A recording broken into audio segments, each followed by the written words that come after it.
बचे हुए छात्र स्तब्ध खड़े हैं। उनकी आंखें भय से चौड़ी हो गई हैं, क्योंकि अचानक एक जोरदार भूकंप से उनके चारों ओर का उजाड़ इलाका हिल उठता है। भयभीत छात्र, जिसका खून गलती से राक्षस की जड़ों पर लग जाता है, अचानक उल्टा लटका दिया जाता है। इससे पहले कि वो अपनी मृत्यु को समझ पाता, उसे बेरहमी से कुचल दिया जाता है। उसके बेजान चेहरे से खून की मोटी धाराएं बहने लगती हैं। इस भयावहता का स्रोत प्रकट होता है। माना जा रहा था कि मरा हुआ विशाल पौधा एक विशालकाय भयानक राक्षस में बदल जाता है, जिसका मुंह दांतों से भरा हुआ है। वो अपने जबड़े कसकर बंद कर लेता है और खून बहते हुए छात्र को पूरा निगल जाता है, जबकि बाकी लोग अविश्वास से देखते रहते हैं। जैसे ही वो जानवर अपने शिकार को खाता है, पत्थरों पर खून बिखर जाता है। सिस्टम एक कठिन नए मिशन की घोषणा करता है। उन्हें 69 दिनों तक खंडरों में जीवित रहना है और उन्हें सख्त चेतावनी दी जाती है कि वे उस राक्षसी एस रैंक पौधे से बचें जो अब उनका शिकार कर रहा है। उस विशालकाय जानवर को देखते हुए छात्रों को एहसास होता है कि वे एक असंभव एस रैंक खतरे का सामना कर रहे हैं। अचानक एक विचित्र और फूल जैसी आकृति धरती से निकलती है और भयभीत बचे हुए लोगों का आश्चर्यजनक रूप से प्रसन्न स्वर में अभिवादन करती है। उस आकृति का चेहरा डरावना, हल्के हरे रंग का है, जिसमें 4 चमकती लाल आंखें हैं और एक नुकीली मुस्कान है। वो प्रसन्नतापूर्वक अपना परिचय तीसरी भूमिगत मंजिल की प्यारी मार्गदर्शिका परी के रूप में देती है। छात्र भय से उस नई मार्गदर्शिका को घूरते हैं और अपने भाग्य को कोसते हैं कि एक और विकृत परी उनके दुख पर राज करने के लिए प्रकट हो गई है। 4 आंखों वाली परी खुशी खुशी उनके नए दुश्मन के नियम बताती है। वो इस कार्य को एक साधारण जीवन रक्षा मिशन के रूप में प्रस्तुत करती है और उन्हें याद दिलाती है कि उन्हें केवल 69 दिनों तक जीवित रहना है। हालांकि परी रुकती है और अपनी बात सुधारती है, ये बताते हुए कि चूंकि एक छात्र को अभी अभी खा लिया गया है, इसलिए गणना बदल जाती है। परी की मुस्कान और चौड़ी हो जाती है, जिससे उसके नुकीले दांत दिखाई देते हैं, और वो घोषणा करती है कि अब उन्हें केवल 68 दिनों तक ही टिकना होगा। सिस्टम तुरंत इस भयावह वास्तविकता को दर्शाने के लिए अपडेट हो जाता है और पुष्टि करता है कि बलिदान के कारण टाइमर 1 दिन कम हो गया है। साथ ही राक्षस से बचने का असंभव कार्य जारी रहता है। बैंगनी बालों वाला एक छात्र परी के शब्दों को समझने की कोशिश करता हुआ घबराकर पसीना बहाने लगता है। जब वो पूछता है कि क्या किसी की मृत्यु मात्र से ही जीवित रहने का समय कम हो जाता है, तो उसे एक गहरा एहसास होता है। जैसे ही वो परी से जवाब पाने के लिए दबाव डालता है, उसका चेहरा हताशा और तीव्रता से कठोर हो जाता है, ये पूछते हुए कि क्या जीवित रहने वालों की संख्या कम होने के साथ साथ जीवित रहने के दिन भी कम होते जाएंगे। जवाब में 4 आंखों वाली परी हवा में ऊंची छलांग लगाकर विशालकाय पौधे जैसे राक्षस के सिर पर खूबसूरती से उतरती है। उस भयानक प्राणी के ऊपर आत्मविश्वास से खड़ी होकर परी खुशी खुशी उसके संदेह की पुष्टि करती है। वो घोषणा करती है कि इस जीवन रक्षा मिशन की कुछ विशेष शर्तें हैं। पहली बात, जैसा कि उन्होंने अनुमान लगाया था, जीवित प्रतिभागियों की संख्या के साथ साथ जीवित रहने के लिए आवश्यक दिन भी कम होते जाते हैं। एक उंगली उठाकर वो दूसरी भयावह शर्त का उजागर करती है। विशालकाय राक्षस को हर दिन ठीक एक व्यक्ति को खाना होगा। वो लापरवाही से कहती है कि वो जानवर खाने के मामले में नखरे नहीं करता और उसे इस बात की परवाह नहीं है कि उसका भोजन मरा हुआ है या जीवित। बैंगनी बालों वाला छात्र निराशा में चिल्लाता है, गुस्से में कि परी इसे एक साधारण मिशन कहती है, जबकि वास्तविकता बलिदान का एक विकृत खेल है। जीवित रहने के लिए बेताब वो दूसरों को इकट्ठा करने की कोशिश करता है।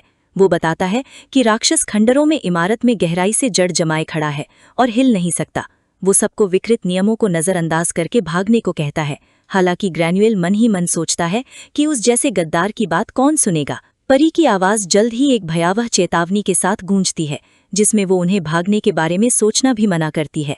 परी का चेहरा एक काली मुस्कान में बदल जाता है जब वो उनकी घातक गलती को स्पष्ट करती है। राक्षस फंसा नहीं है, उसे हिलना डुलना पसंद नहीं, क्योंकि शारीरिक मेहनत से उसकी भूख बढ़ जाती है। बैंगनी बालों वाला छात्र भय से जम जाता है जब परी कहती है कि अगर वो जानवर हिलेगा तो एक दिन में एक इंसान उसकी भूख नहीं मिटा पाएगा। अपना भयानक रूप तुरंत छोड़कर परी फिर से खुशी से मुस्कुराती है और छात्रों को निराश नहीं होने को कहती है। जादू के झटके से छोटे छोटे लिपटे हुए उपहार के डिब्बे जीवित व्यक्ति के हाथों में आ जाते हैं। ये बताया जाता है कि ये उनकी मदद के लिए विशेष उपहार हैं, और ये भी कि इन बक्सों में कभी भी शक्ति बढ़ाने वाली मिठाइयाँ, भोजन या हथियार हो सकते हैं। बैंगनी बालों वाला छात्र अपने हाथों में पकड़े उपहार के डिब्बे को घूरता है, इस उम्मीद में कि शायद उसमें कोई शक्तिशाली कलाकृति हो। जैसे ही वो उत्सुकता से रिबन खोलता है, लार टपकाते हुए विशाल जबड़े अचानक उसके चेहरे के ठीक सामने खुल जाते हैं। 4 आंखों वाली परी बस मुस्कुरा देती है। एक भयानक नकलची राक्षस उस छोटी सी पेटी से जोरदार धमाके के साथ बाहर निकलता है। इससे पहले कि वो लड़का चीख भी पाता, उस जीव के विशाल जबड़े उसके सिर पर कसकर बंद हो जाते हैं और वो खून के फव्वारे के बीच उसे बेरहमी से निगल जाता है, जबकि आसपास खड़े छात्र डर के मारे पीछे हट जाते हैं। उसका बिना सिर वाला शरीर घुटनों के बल जमीन पर गिर जाता है। तभी परी खुशी खुशी अपनी चेतावनी पूरी करती है और उन्हें नकलची जीवों से सावधान रहने की सलाह देती है। तुरंत ही सिस्टम मिशन को अपडेट कर देता है और इस ताज़ा मौत को देखते हुए जीवित रहने का समय घटाकर 67 दिन कर देता है। ये खौफनाक मंजर एक और छात्र का हौसला तोड़ देता है। आंखों से आंसू बहते हुए वो चिल्लाता है कि उसे नफरत है। ये एक घिनौना मिशन है। जानलेवा बक्से और पूरा टावर। वो ताज़ा लाश के पास जमीन पर गिर पड़ता है, सिसकते हुए और जाने की भीख मांगते हुए। बचे हुए लोगों में पूरी तरह से अफरा तफरी और दहशत छा जाती है। एक लड़का गुस्से से चिल्लाता है कि ये पागलपन भरे नियम एक शैतानी जाल हैं जो उन्हें एक दूसरे का कत्ल करने के लिए बनाए गए हैं। एक अन्य छात्र पलटवार करते हुए कहता है कि नियमों का उल्लंघन करने पर भी वे सभी उस राक्षस के हाथों मारे जाएंगे। चीख पुकार के बीच एक शांत हाथ आवाज में उठता है। पीछे की ओर कंघी किए गए बालों वाला एक सलीके से सजा छात्र आगे बढ़ता है, भीड़ का ध्यान अपनी ओर खींचते हुए दहशत को शांत करने का आह्वान करता है। ये शांत छात्र आर्थर गॉर्डन पिम, जो तीसरे वर्ष की कक्षा का उपाध्यक्ष है, गंभीर भाव से बचे हुए लोगों को संबोधित करता है। वो गंभीरता से स्वीकार करता है कि उनकी नई वास्तविकता उन्हें बेहद क्रूर और कठिन निर्णय लेने के लिए मजबूर करेगी। आत्मविश्वास से भरपूर आर्थर हताश छात्रों से आग्रह करता है कि वे अपने डर को त्याग दें और केवल तात्कालिक समस्या पर ध्यान केंद्रित करें। घबराए हुए बचे हुए छात्र राहत की सांस लेते हुए उसकी ओर देखते हैं, इस बात से आभारी हैं कि एक सक्षम वरिष्ठ ने उनका नेतृत्व करने के लिए आगे कदम उठाया है। हालांकि अपने आश्वस्त करने वाले मुखौटे के पीछे आर्थर मन ही मन एक भयानक मुस्कान बिखेरता है, ये सोचकर कि उसने इस अराजक स्थिति को कितनी कुशलता से अपने नियंत्रण में ले लिया है। उस विशालकाय पौधे जैसे राक्षस की ओर मुड़ते हुए आर्थर शांत भाव से घोषणा करता है कि उनका पहला काम अगले दिन के लिए आवश्यक बलि का चयन करना है। वो तनावग्रस्त भीड़ से सहजता से पूछता है कि क्या उनके पास इस बारे में कोई विचार है कि उन्हें बलि का चयन करने के लिए किन मानदंडों का उपयोग करना चाहिए। आर्थर के गहरे स्वार्थी इरादे उसके अंतर्मन में स्पष्ट हैं। वो मुस्कुराता है, ये सोचकर कि छात्रों को संगठित करके और दहशत को नियंत्रित करके वो खुद को एक महत्वपूर्ण नेता के रूप में स्थापित कर लेगा, ये सुनिश्चित करते हुए कि उसका नाम कभी भी बलि की सूची में नहीं आएगा। एक छात्र जो किसी भी तरह के आदेश के लिए बेताब है, अपने माथे से पसीना पोंछता है और सुझाव देता है कि वे लोग मतदान करके तय करें कि बलि कौन होगा। एक और छात्र इस विचार से सहमत होते हुए कहता है कि अकेडमी में वे लोकतांत्रिक मतदान के माध्यम से ही मुद्दों का समाधान करते हैं। हालांकि आर्थर बताते हैं कि मतदान प्रभावी होने के लिए उन्हें पहले शिकार के चयन के लिए विशिष्ट मानदंड निर्धारित करने होंगे, ताकि ये सुनिश्चित किया जा सके कि समूह वास्तव में उस भयानक निर्णय का सम्मान करेगा। पोनीटेल बांधे एक छात्र आक्रामक रूप से आगे बढ़ता है और तर्क देता है कि कमजोर लोगों की बलि देना ही स्वाभाविक है। वो जंगल के क्रूर नियम का हवाला देता है। उसके सुझाव पर भीड़ गुस्से से विरोध करती है। बैंगनी बालों और चश्मा लगाई एक लड़की तीखे अंदाज में जवाब देती है और उसे याद दिलाती है कि वे सभ्य इंसान हैं, जंगली जानवर नहीं। अपनी कनपटी पर उंगली से ठोकते हुए वो ठंडे लहजे में सुझाव देती है कि इसके बजाय उन छात्रों की बलि दी जानी चाहिए जो बुद्धिहीन है, और तर्क देती है कि बेवकूफ लोग उनके जीवित रहने में कोई मदद नहीं कर पाएंगे। पोनीटेल वाला छात्र इस बात से बहुत आहत होता है और तर्क देता है कि भले ही उसके पास बुद्धि नहीं है, लेकिन वो एक कीमती संसाधन है। वो बेताबी से वादा करता है कि जो कोई भी उसे यहाँ से बच निकलने तक जिंदा रखेगा, वो उसे भरपूर इनाम देगा। लड़की तुरंत उसे चुप करा देती है और कड़े शब्दों में कहती है कि इस नर्क जैसी जगह में उसके पैसे की कोई कीमत नहीं है। जैसे ही छात्र इस बात पर झगड़ने लगते हैं कि किसे मरना चाहिए, 4 आंखों वाली परी पौधे के ऊपर से ये सब देखती रहती है और उनकी सभ्य मतदान प्रक्रिया पर क्रूरता से हंसती है, साथ ही एक मत फैसला लेने के लिए उनका मजाक उड़ाती है।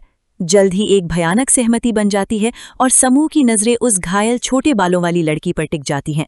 बर्बादी की रोशनी में जमीन पर घुटने बल बैठी वो लड़की डर के मारे हकलाते हुए पूछती है कि वे उसे ही क्यों चुन रहे हैं। उसकी सहेली घबरा जाती है। वो भीड़ पर जोर जोर से चिल्लाती है और गुस्से में पूछती है कि उसकी सहेली को ही क्यों मरना पड़ेगा। वे उन्हें पीछे धकेलने के लिए जोर जबरदस्ती भी करती है। पास ही एक चट्टान पर शांति से बैठा आर्थर अपने हाथ जोड़ता है और हमदर्दी दिखाने का नाटक करता है। वो लड़कियों से कहता है कि ऐसा कठोर निर्णय लेना उनके लिए दिल तोड़ने वाला अनुभव है, लेकिन वो बड़ी चालाकी से इस क्रूरता को सही ठहराता है और कहता है कि ये एक लोकतांत्रिक मतदान का निष्पक्ष नतीजा है। जैसे ही परछाइयां आर्थर की आंखें ढक लेती हैं, उसके चेहरे के भाव ठंडे पड़ जाते हैं, जिससे उसका चालाक और हिसाब किताब लगाने वाला स्वभाव सामने आता है। वो समझाता है कि उनके सामने जीवित रहने का एक लंबा और कठिन सफर है, और साफ साफ कहता है कि छोटे बालों वाली लड़की के पैर से खून बह रहा है, इसलिए वो समूह के भविष्य के लिए पूरी तरह से बेकार साबित होगी। एक बनावटी मुस्कान के साथ आगे झुकते हुए आर्थर एक खोखला वादा करता है। वो कसम खाता है कि जैसे ही वे यहाँ से बच निकलेंगे, वे उसके परिवार को भरपूर मुआवजा देंगे और उसे एक नायिका के तौर पर सम्मानित करेंगे। जैसे ही आसपास खड़े छात्र जोर जोर से कहने लगते हैं कि उसे अपनी किस्मत स्वीकार कर लेनी चाहिए, आर्थर धीरे से लेकिन मजबूती से गुजारिश करता है कि वो अगले दिन के लिए उनकी बलि बनने को तैयार हो जाए। सुनहरे बालों वाली लड़की दो छात्राओं से जोरदार संघर्ष करती है, जिन्होंने उसे रोकने के लिए उसकी बाहें पकड़ी हुई हैं। वो भीड़ पर गुस्से से चिल्लाती है, उन पर अपना होश खो देने का आरोप लगाती है और सवाल करती है कि इस क्रूर फैसले को कभी भी एक निष्पक्ष वोट कैसे माना जा सकता है। जैसे ही वो उनके पाखंड को उजागर करती है, उसकी आंखों से आंसू बहने लगते हैं।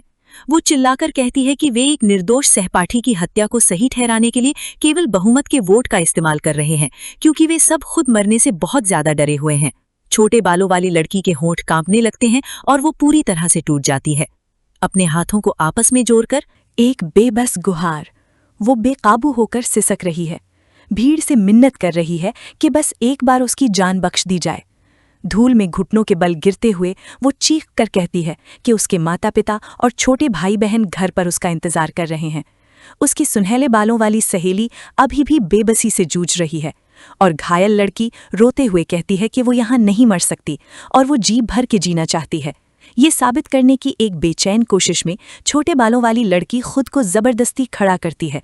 उसके वजन से उसका घायल पैर बुरी तरह कांपने लगता है और वो खामोश भीड़ से कहती है कि उसकी तरफ देखो, ये दावा करते हुए कि वो बिल्कुल ठीक है और बिना किसी पर बोझ बने चल सकती है। लेकिन शारीरिक तनाव बहुत ज्यादा है। उसकी मोटी पट्टियों के नीचे से ताज़ा खून की एक धार फूट पड़ती है और दर्द की शिद्दत से उसका चेहरा ऐंठ जाता है जब आखिरकार उसका पैर पूरी तरह से जवाब दे देता है। ठीक उसी समय जब वो पत्थर के फर्श पर गिरने ही वाली होती है, धूल के गुबार से एक साया तेजी से उभरता है और उसे थाम लेता है। वाकिर मजबूती से उसकी बाह पकड़ता है और उसके कमजोर पड़ते शरीर को सहारा देता है। सुनहरे बालों वाली लड़की हैरानी से सांस रोक लेती है और अपना मुंह ढक लेती है जब वाकिर भीड़ को रुकने का हुक्म देता है। उस थकी हारी लड़की को अपनी बाहों में थामे हुए वाकिर उन कायर छात्रों को अपनी चमकती हुई लाल आंखों से घूरता है और ठंडे लहजे में ऐलान करता है कि उन राक्षसों के शिकार के तौर पर वो उस लड़की की जगह लेगा।